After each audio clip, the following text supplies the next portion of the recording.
por el régimen CAS. Vale decir que el nuevo gobierno que entra o la nueva administración que entra puede sacar al 40% de funcionarios y meter a todos sus militantes.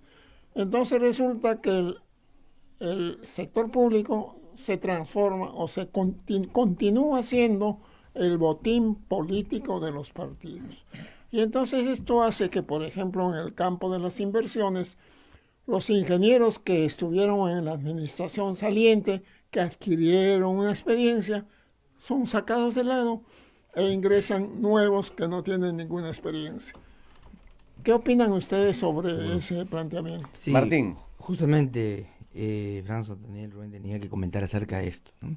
Esto lo discutimos pues ya con especialistas y docentes pues de la Universidad Nacional de Ingeniería, escuelas de posgrado, como por ejemplo el caso de la Universidad Tecnológica del Perú, y hablábamos de la problemática que pasa por el tema de capacitación, pero también hay una problemática de fondo, que tiene que ver con la cultura y la transformación de las organizaciones. Bien, hay un concepto muy importante denominado la gestión del conocimiento y va más allá de las personas. Viene a ser el hecho de que quede en el ADN de la organización, es decir, dentro de los procesos, bien, la forma de trabajo, más allá del conocimiento que vayan a adquirir o vayan a dejar los profesionales.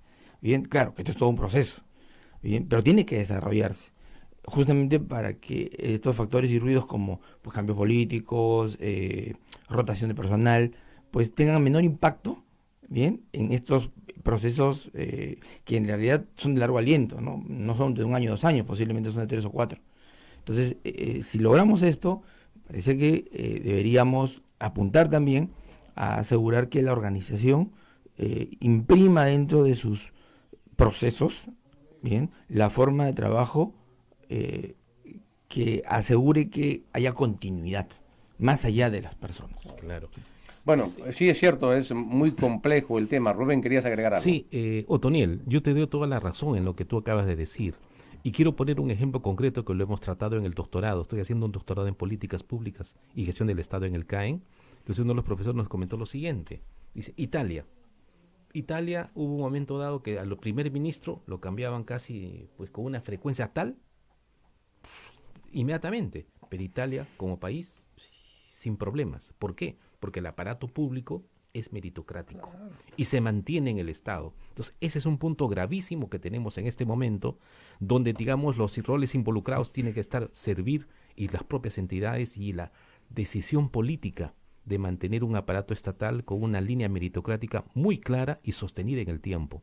Debe ser un orgullo en el Perú trabajar para el Estado, pero lamentablemente ahora con los procesos de corrupción que se han dado, evidentemente ese paradigma hay que romperlo y por supuesto entrar a lo que dice Martín, con ese cambio de cultura en general. Bien, pues como muy bien lo han señalado, es bien compleja la situación. Hay varios factores que intervienen en tema de la eficiencia y eficacia de la inversión pública.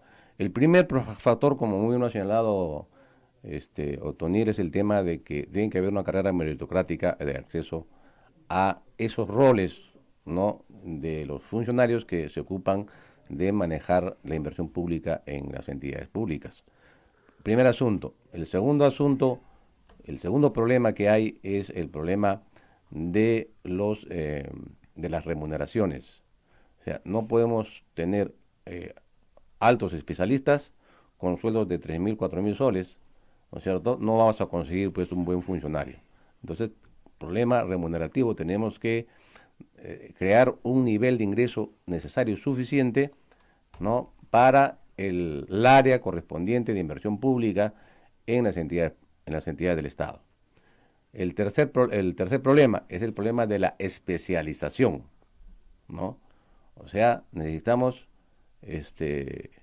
personal altamente especializado en la materia, altamente especializado, si queremos realmente que eso funcione. El cuarto problema es el tema de los mecanismos de control para evitar la corrupción. La corrupción, hay un estudio que lo comentamos el año pasado acá, hay un estudio que hizo el Ministerio de Economía, donde se identifica todos los formatos de cómo funciona la corrupción en inversión pública. están estudiados. O Para sea, hacer no hay nada que descubrir. Para hacer especialización. Y ya está estudiado, ¿no? Wow. Todas las fallas del sistema que permite que haya corrupción y todas las modalidades operativas ya están identificados. O sea, que ahí no hay nada que inventar ya. Mira, a pesar que eso ya existe, ¿eh? ¿No? Y el problema, digamos ya técnico, es el último problema. Cuando digo el problema técnico, y eso vamos a entrar a conversar ahora, es el tema del sistema de inversión pública. Ya. Invierte Perú, invierte P, ¿no? Antes era el SNIF, ahora se invierte P. ¿Ok? Ya. Los procesos que se establecen para la inversión pública, ¿no?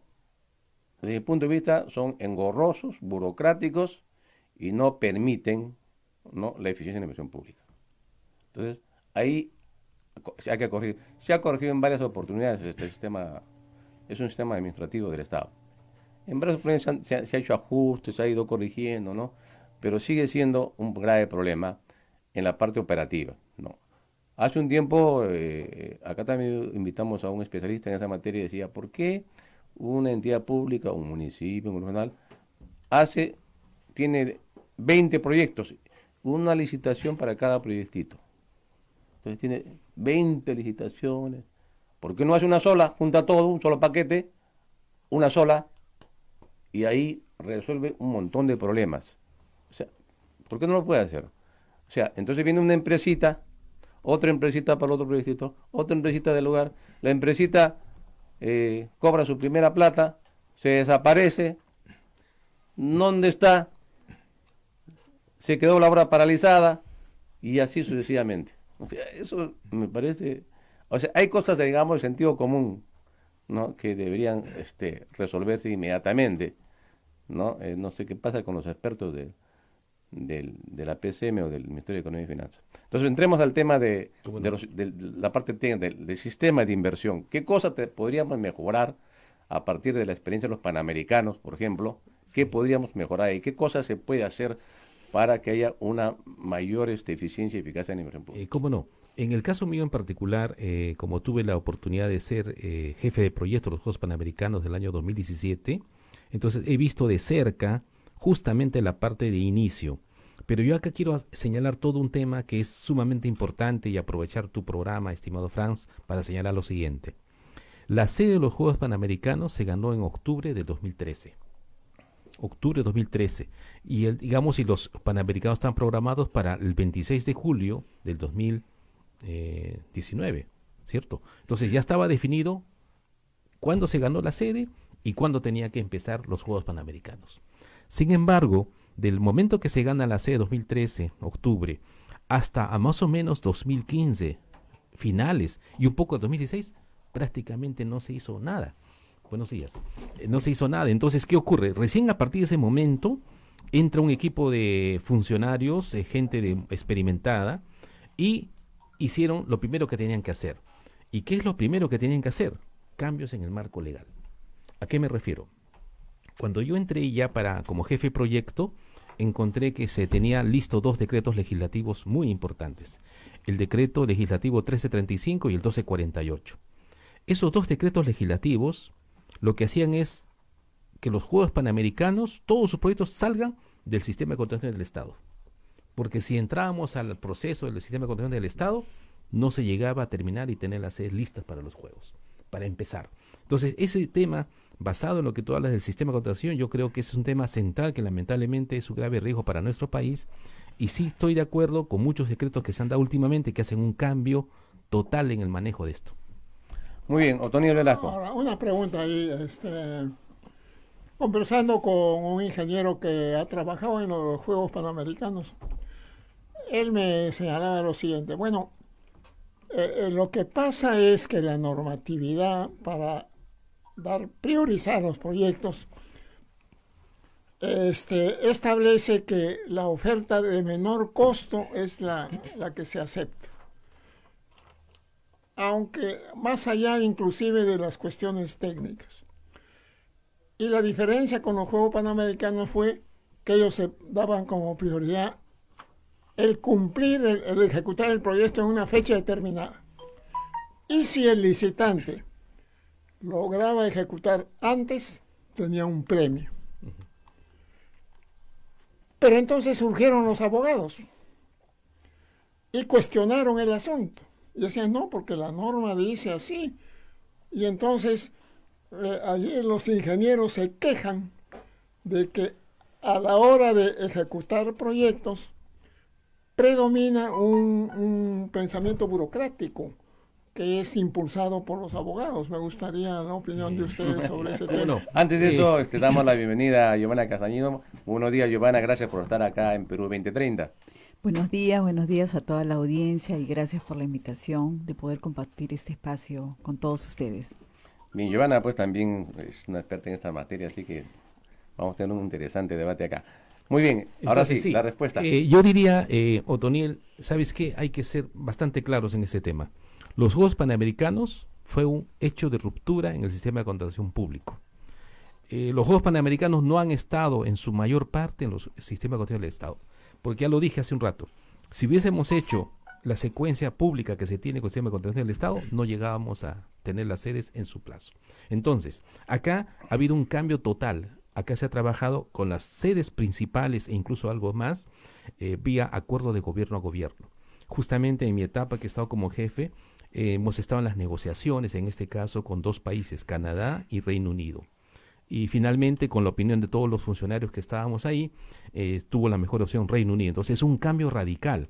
Y se han manejado los contratos colaborativos, se ha manejado la PMO, se ha manejado la gestión de riesgos, se ha manejado una serie de cambios radicales que en este momento ya ha sido incorporado vía un cambio marco legal que yo estoy seguro que va a mejorar lo que el Perú va a ejecutar y necesita ejecutar. Menciono simplemente para terminar esta intervención que AFIN, que es la Asociación de Fomento a la Infraestructura Nacional, señala en su informe que en el periodo del 2016-2025 la brecha que tiene el Perú en infraestructura asciende a 160.000 millones de dólares. Es una cifra descomunal. Entonces, si esos proyectos, esa que necesitamos y además que la infraestructura tiene que ver con la pobreza, tiene que ver con la productividad y tiene que ver con mucho con el desarrollo país, si eso no se atiende en un periodo corto, me refiero corto de 20 años, entonces el Perú no va a crecer y le falta competitividad y ahí vamos a colapsar como país. Giovanna Castañino, estábamos conversando justamente sobre por qué en el Perú es tan complicado, tan difícil ser eficiente y eficaz en la inversión pública. Bueno, en principio yo quisiera agregar de que sabemos que el sistema del Estado es un sistema obsoleto, burocrático. Y no solamente eso, sino hay que agregarle el ingrediente principal que es la corrupción, que no permite que los proyectos puedan fluir de alguna forma, porque hay intereses propios creados cuando sale de alguna forma oportunidades, digamos, de desarrollo dentro del país. Pero tocando el tema que es central de los Juegos Panamericanos, el cual yo tuve la oportunidad de vivir de cerca desde el inicio, y tuve la oportunidad de comparar cuando se empezó a aperturar toda la iniciativa de los Juegos Panamericanos, se quería implementar el sistema tradicional del Perú. Y veíamos que no íbamos a llegar. Y acertadamente en ese momento el gobierno de turno hizo un convenio de gobierno a gobierno para implementar una metodología que se utiliza en los países de avanzada. 41 países del mundo utilizan la metodología BIM a través de un contrato net. ¿Y qué significa eso? En términos simples, para que lo entienda la audiencia, básicamente es una metodología de construcción digital. Nosotros digitalizamos toda la infraestructura, los diseños, y están establecidos por etapas cómo se trabaja. Era tan simple de manejar, o es, que los ingenieros, los arquitectos, desde un celular inteligente, podían trabajar desde su casa o desde el lugar donde se encontraban. Entonces no había la excusa de que yo voy a presentar los planos en 2 semanas y los imprimo y los llevo al municipio local para que los aprueben. Eso se rompió. Entonces creo que se ha demostrado... A ver, Giovanna, ese caso está interesante. Del BIM, ¿no es cierto? O sea, todos los proyectos se digitalizan. Se digitalizan por ¿cierto? completo. Por completo, entonces pueden ser manipulados.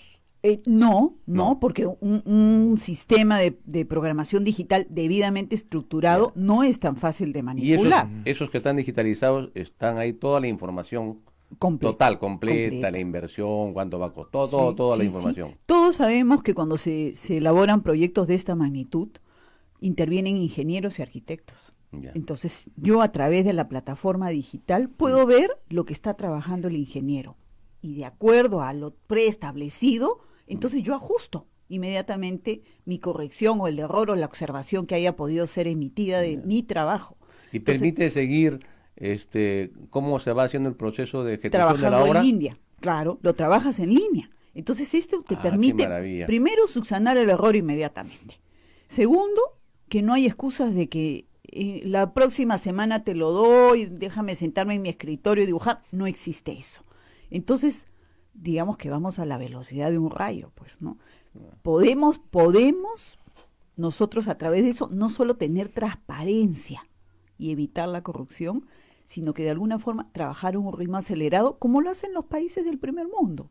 Y eso está en plataforma web, pues, o sea, por ejemplo, si el Ministerio de Vivienda pudiera tener eso en plataforma web y saber cómo se está construyendo la última obra del último municipio. Sí, sí. Yo entro a mi plataforma y veo en qué etapa están y qué es lo que les falta hacer y por qué se han atrasado. Qué maravilla. Entonces, realmente eso... ¿Y cómo hacemos para implementar eso en este país?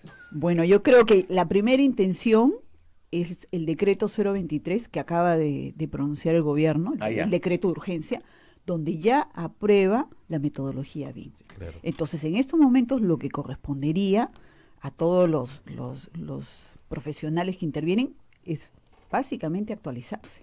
Y el Estado empezar a promover este tipo de metodología a nivel nacional. Porque llevan un Entonces la reconstrucción sería una realidad en 2 años. Exactamente. Sí. Obviamente todo esto es previamente planificado. Claro. No podemos hacer proyectos, por más que haya una metodología de avanzada, improvisadamente, ¿no? Y partimos de un plan de desarrollo adecuado para las ciudades que corresponden, debidamente articulado. El territorio no es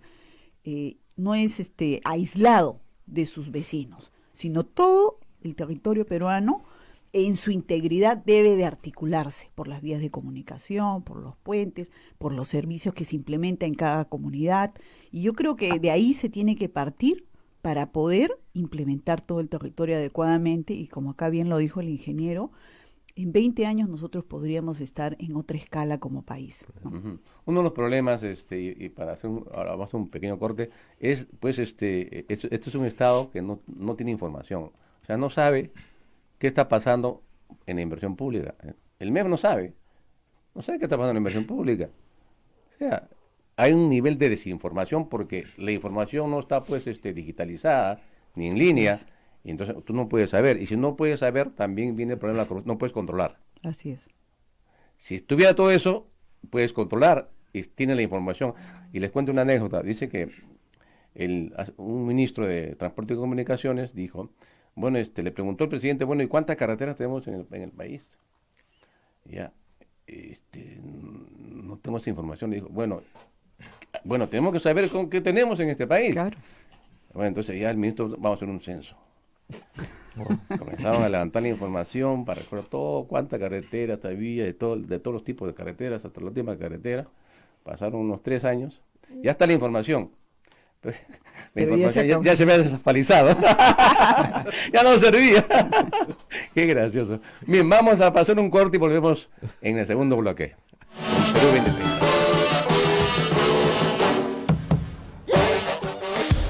Santa Rosa, buenas nuevas en tu vida.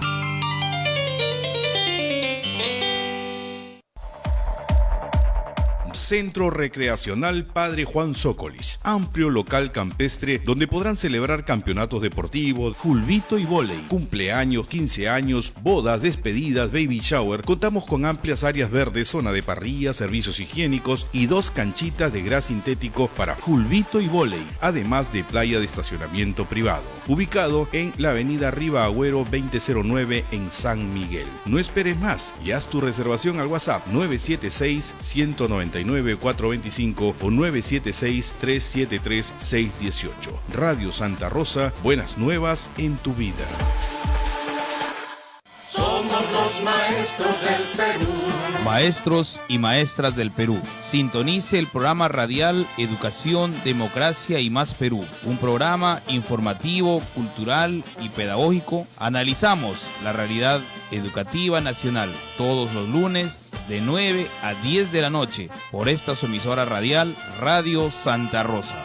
Buenas nuevas en tu vida. Somos los maestros del Perú. Radio Santa Rosa. Buenas nuevas en tu vida. Perú 2030, el único programa de radio en plataforma nacional, especializado en la reforma del Estado, descentralización, modernización de la gestión pública, desarrollo regional y local en el marco de la Agenda 2030 de los Objetivos de Desarrollo Sostenible. Sintonice Perú 2030 en Radio Santa Rosa 1500 AM, los sábados de 9 a 10 de la mañana, con la dirección y conducción de Franz Portugal Bernea.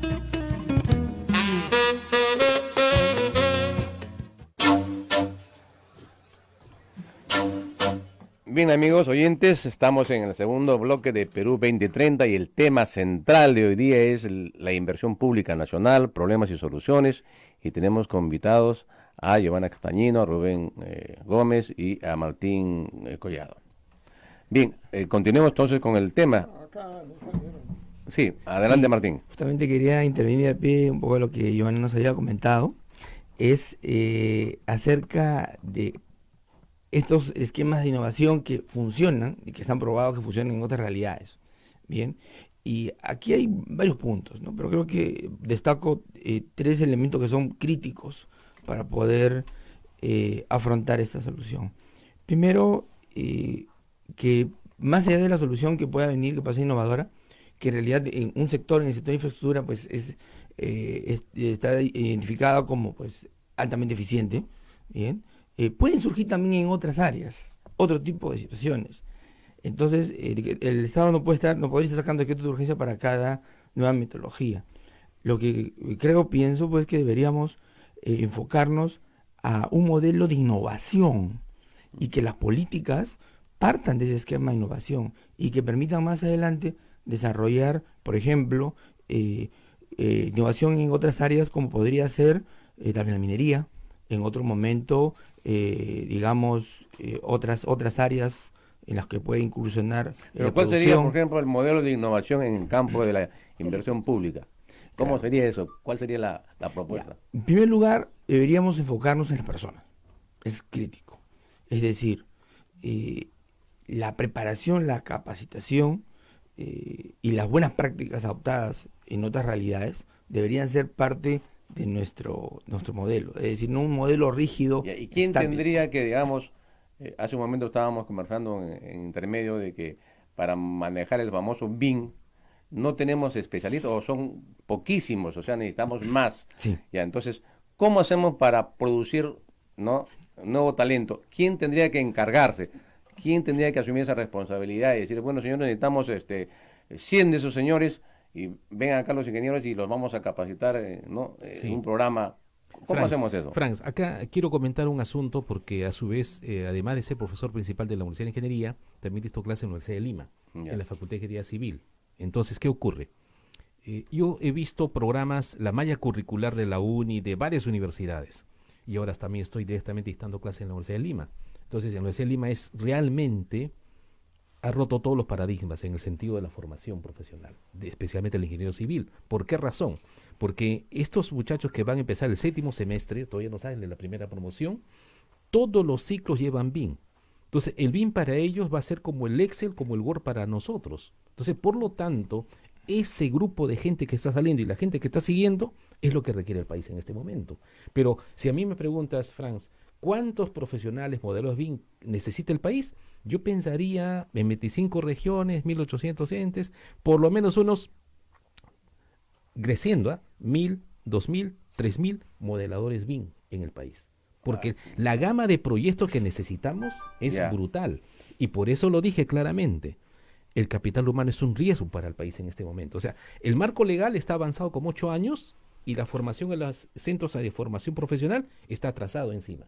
Y acá termino con esta parte que quiero señalar. Yo personalmente vengo trabajando, soy de la promoción, ya ni me acuerdo, 74.1. Entonces, ¿qué ocurre? Ocurre lo siguiente, la formación de los ingenieros y arquitectos debería ser basado en la filosofía de gestión de proyectos. Y acá, Giovanni, escucha bien esto que voy a decir. ¿Qué pasa con la formación actual? Yo he pasado por esa formación, he sido mal formado ahí. ¿Por qué? Porque yo soy ingeniero mecánico, pero no me han formado para dar solución a los problemas de la sociedad. He habido una serie de cursos aislados así, y ya en el tiempo yo me he dado de cocachos y chichones para darme cuenta qué debo hacer como ingeniero. No. Entonces la formación de la gente que sale, ingenieros y arquitectos, principalmente debe ser basado en la filosofía de gestión de proyectos, dando solución desde el primer curso a los problemas de la sociedad. Si se cambia esa formación, sí cambiamos este país en lapso de mínimo 15 a 20 años, en ese sentido. Yo creo que el capital humano es sumamente importante y es el principal actor para todos los cambios que deberían de implementarse dentro del sistema peruano, pero parte de una política de Estado. Como bien lo dice el ingeniero, a través de las universidades, de los colegios de profesionales, se puede definitivamente empezar a implementar sistemas que permitan que no solamente las nuevas generaciones salgan actualizadas, sino los que ya quieren seguir en carrera dentro del propio sistema, se actualicen. Es tan simple como seguir un diplomado y de ahí, de alguna forma, por decirlo en un lenguaje adecuado para que la audiencia entienda, se enganche.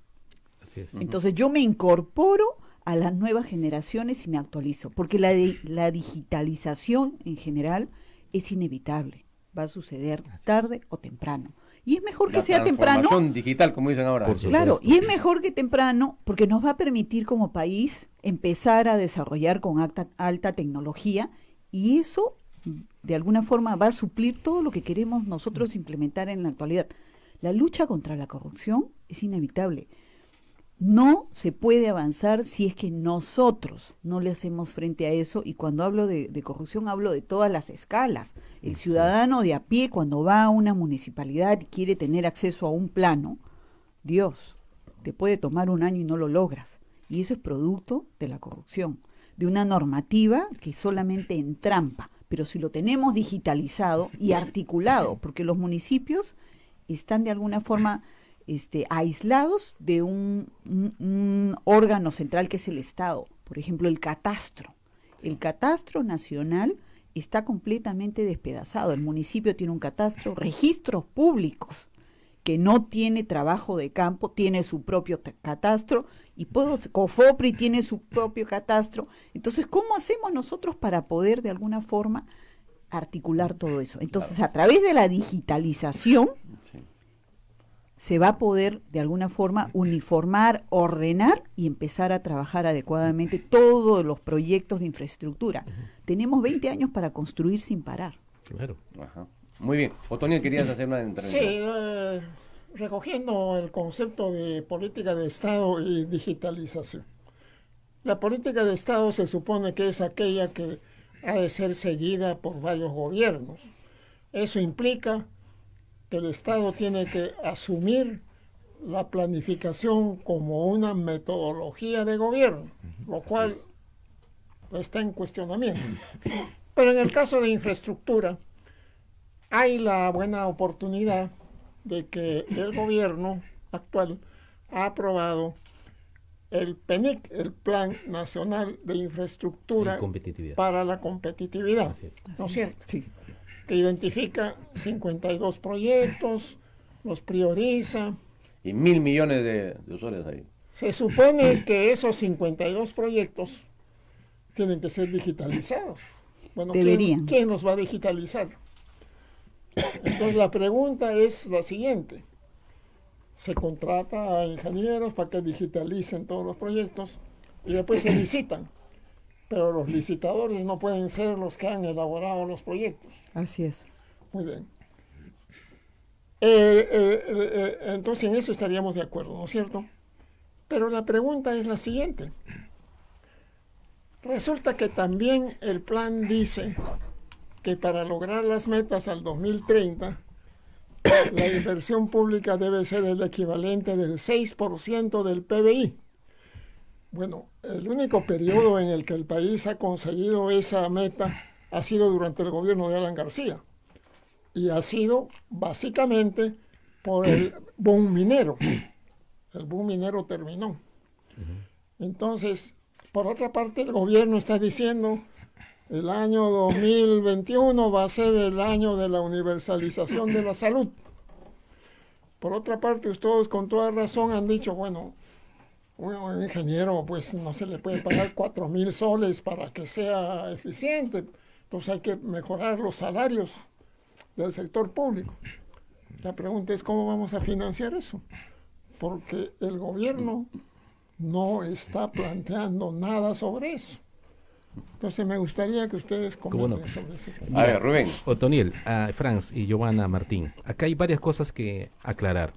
Son dos documentos separados, dos políticas separadas. Primero es el Plan Nacional de Competitividad y Productividad, que tiene 9 objetivos primarios. Y segundo es el Plan Nacional de Infraestructura, que es el que señala los 52 proyectos. Ahora, por otro lado, el proceso BIM aún no es obligatorio en el Estado peruano.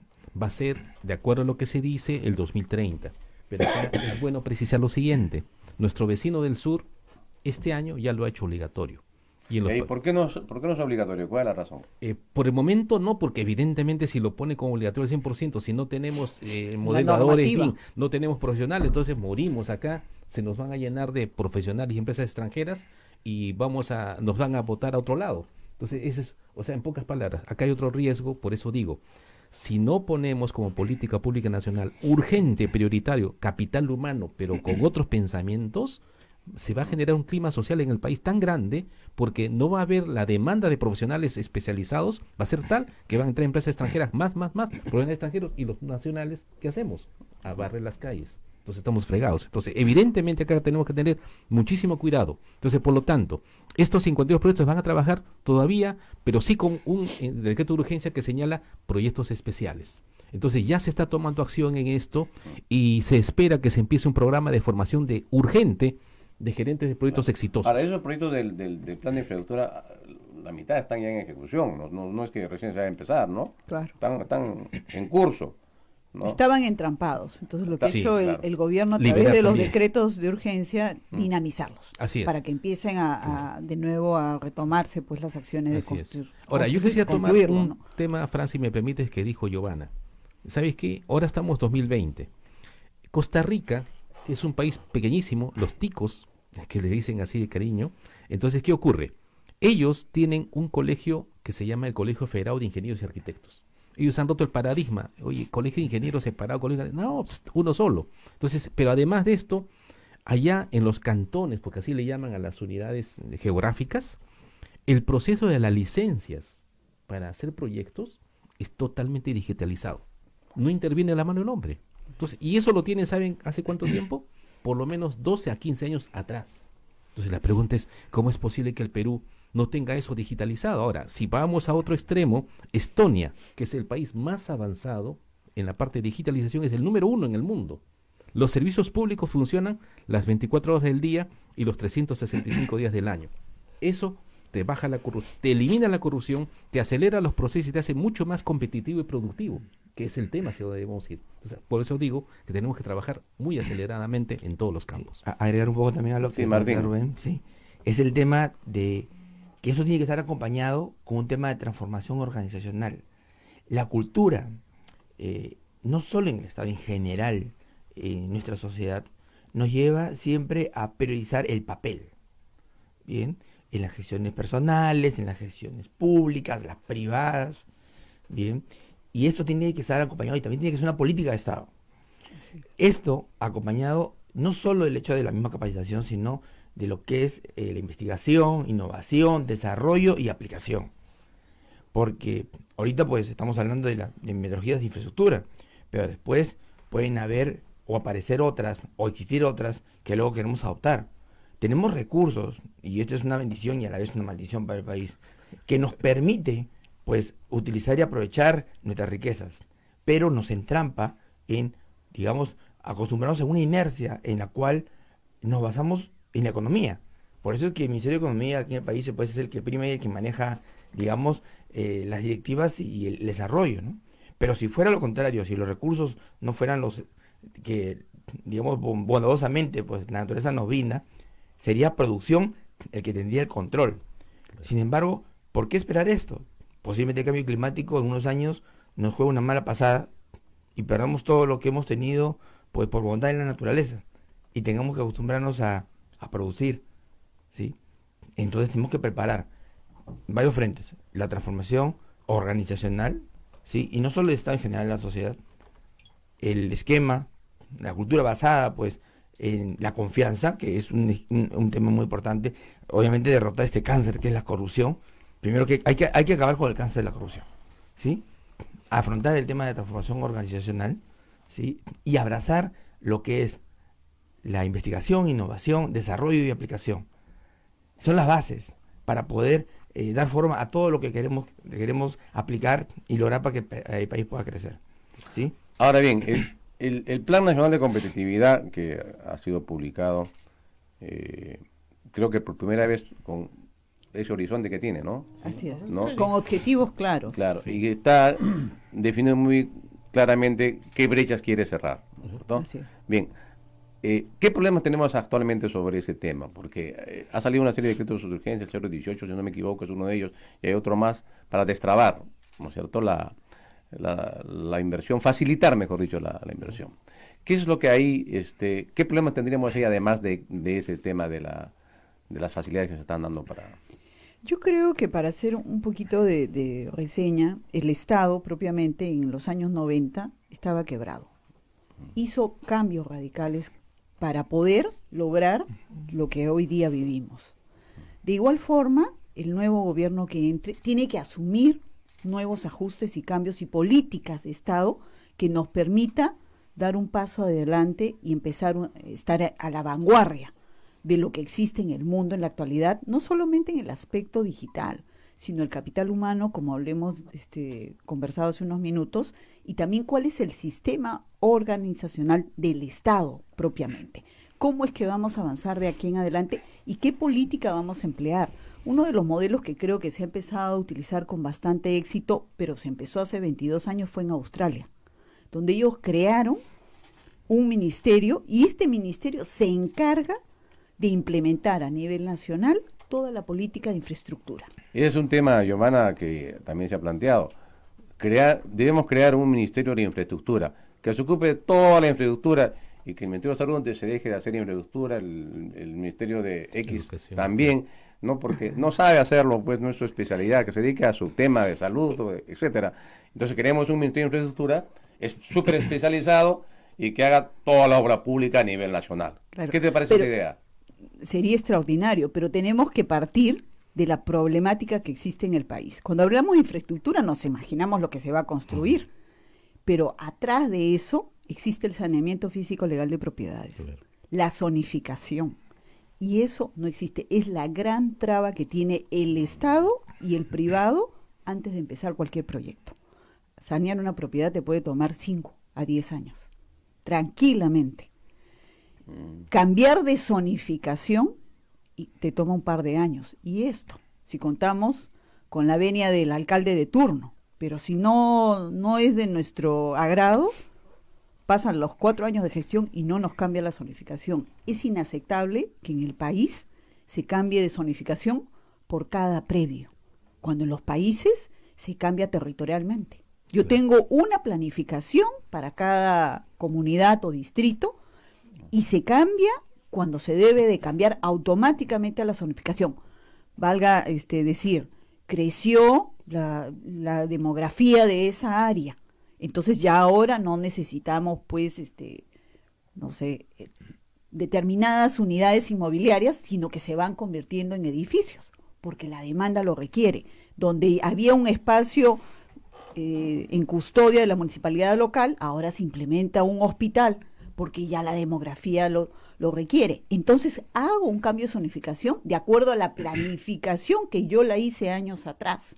Y eso es automático. La autoridad de turno se encarga de que se cumpla. Entonces ahí tienes dos cosas: un ordenamiento territorial, tienes una política de Estado continua que fluye automáticamente de acuerdo a la necesidad de cada comunidad.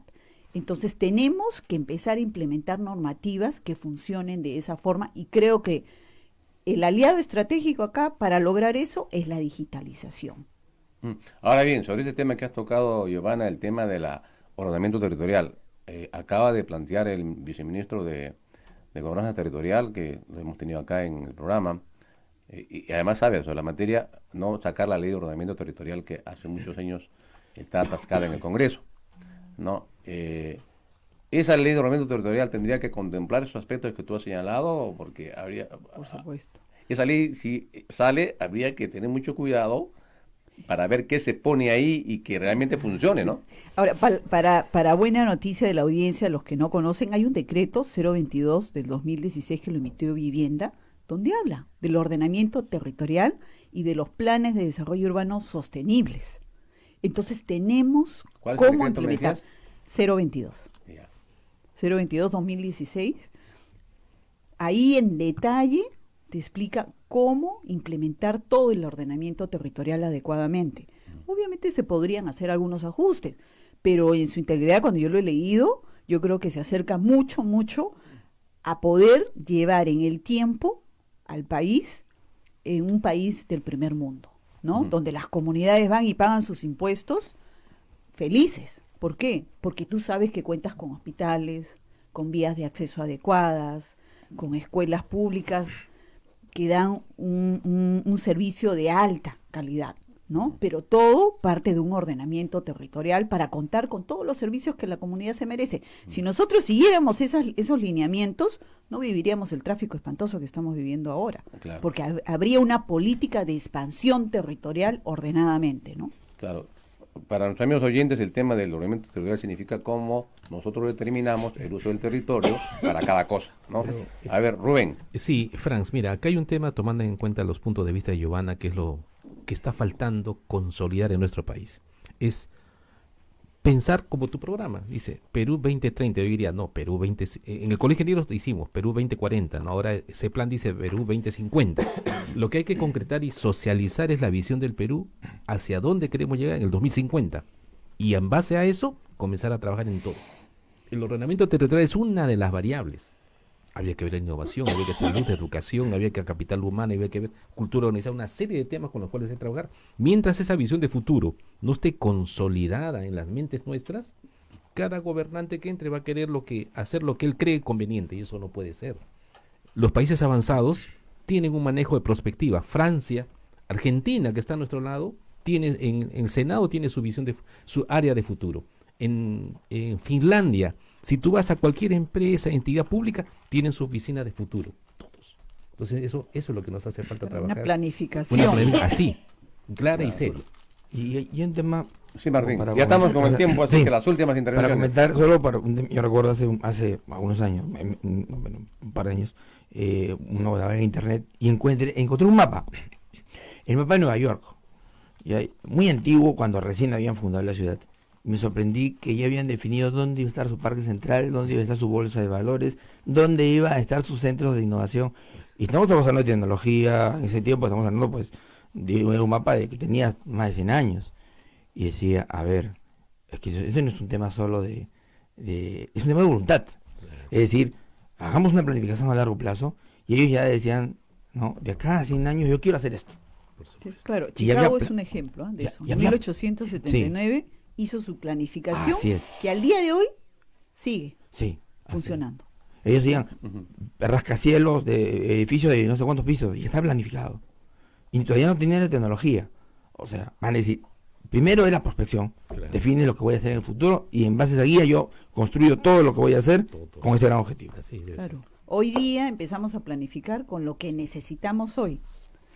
El próximo año será de acuerdo al crecimiento demográfico y al requerimiento del próximo año, y así de acá a 10, 20 años. O sea, no es difícil lograr esa planificación. Así es. Bien, amigos oyentes, ha llegado al final del programa. Le agradecemos mucho a Giovanna Castañino por estar presente, lo mismo a Rubén Gómez, a Martín Collado por este interesante intercambio de ideas. Me pareció magnífica esta reunión que hemos tenido hoy día de analizar a partir de los problemas de la inversión pública en el país. Bien, amigos oyentes, nos despedimos entonces hasta el próximo sábado con Perú 2030 a las 9 de la mañana. Buen fin de semana.